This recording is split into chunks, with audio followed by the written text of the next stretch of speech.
వందే భారత్ లాంటి high speed రైళ్లు, రేపో మాపో రాబోతున్న బుల్లెట్ ట్రైన్స్ గురించే ఈ రోజుల్లో ఎక్కడ చూసినా చర్చ.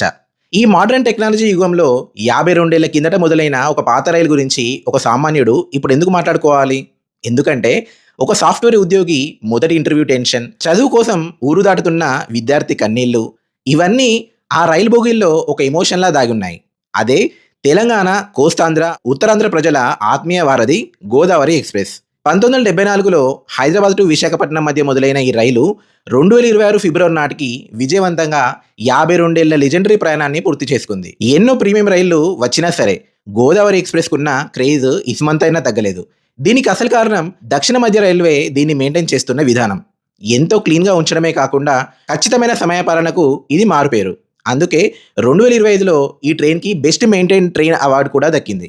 వరంగల్, విజయవాడ, రాజమండ్రి మీదుగా 2 ప్రాంతాలను కలుపుతూ గోదావరి నదిలా నిండుగా సాగిపోయే ఈ రైలుపై మన వాళ్ళకున్న ప్రేమ అంతా ఇంత కాదు. ఒకానొక దశలో దీన్ని ఒడిశాలోని భువనేశ్వర్ లేదా గున్పూర్‌కు పొడిగించాలని రైల్వే శాఖ ప్రతిపాదిస్తే, మా గోదావరి ఎక్స్‌ప్రెస్ మాకే సొంతం అని తెలుగు ప్రజలు, నాయకులు ఏకమై ఈ నిర్ణయాన్ని వెనక్కి తీసుకునేలా చేశారు. అది ఒక వ్యవస్థకు, జనాల సెంటిమెంట్‌కున్న పవర్.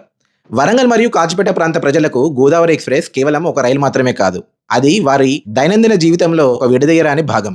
గత 50 ఏళ్లుగా ఈ ప్రాంత ప్రయాణికులకు ఇది ఒక జీవనాడిలా సేవలందిస్తుంది.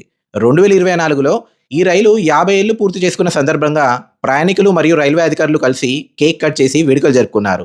ఇది ఈ రైలుపై వారికున్న మమకారాన్ని చాటుతుంది. విశాఖ మార్గంలో ఎన్ని కొత్త రైళ్లు వచ్చినా గోదావరి ఎక్స్‌ప్రెస్ ఇచ్చే ఆ పాత జ్ఞాపకాలు మరియు సౌకర్యం ఎప్పటికీ ప్రత్యేకం. ఫ్యూచర్‌లో బుల్లెట్ ట్రైన్స్ వచ్చి 2 గంటల్లో వైజాగ్ చేర్చినా సరే, గోదావరి ఎక్స్‌ప్రెస్‌లో రాత్రి పడుకొని ఉదయం నిద్ర లేచే ఆ ఫీలింగ్, ఆ కిటికీ పక్కన చల్లగాలిని ఎంజాయ్ చేసే అదృష్టం ఖరీదైన రైళ్లలో దొరకవు. చిన్న చిన్న విషయాలకు రైల్వే వ్యవస్థను విమర్శించే మనం ఇలా 52 ఏళ్లుగా సురక్షితంగా సేవలందిస్తున్న ఒక అద్భుతం గురించి ఖచ్చితంగా మాట్లాడుకోవాలి. ఎప్పుడైనా ఇందులో ప్రయాణించినప్పుడు ఆ చరిత్రను గౌరవించండి.